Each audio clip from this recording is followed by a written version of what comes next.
Ted, we oftentimes get questions from listeners, from clients. And, one of those questions was insurable title versus marketable title.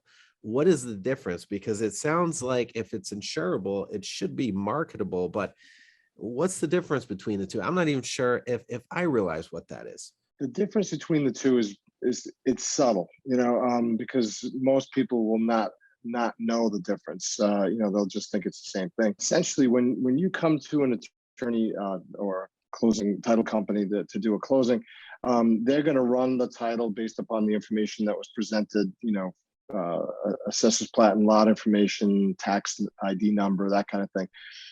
And we come up with a historical explanation or description report, really, on what that, what's happened to that property over the years. And that's your title report, that's the title policy that'll generate from that, assuming the title is clear. Typically, like a mortgage that gets paid off at a closing, nothing major. Maybe a judgment or two once in a while. Very, very seldom is there anything more than that. So that's marketable title, where and you don't really bring up the distinction between the two, because the title insurance company will look at the title and say, based upon our review of this title work, it's a clean slate. Essentially, once you do your closing, you pay off the seller's mortgage.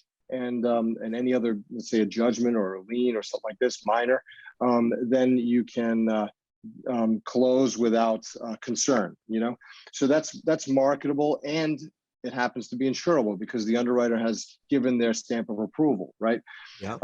But it's not always the case that you are able to give a marketable and insurable title. Normally, for making sure that title is nice and clean and clear, you expect to have the servicer of the loan, be the assignee of the mortgage or be the servicer of the assignee.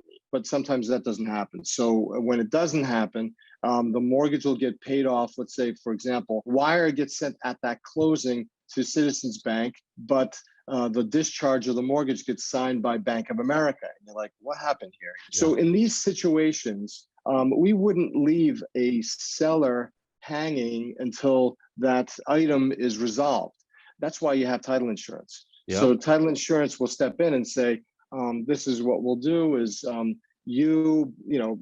the company that, let's say, we wrote the policy on for that seller, they will issue an indemnification letter over that screwed up discharge. This is why title insurance is very, very important, because it allows for a closing to take place without delay, because an indemn letter like this can be issued. So this would be considered insurable title, not necessarily marketable and insurable title. It's insurable title because we have the insurance companies working together to allow the transaction to close through the use of that title insurance.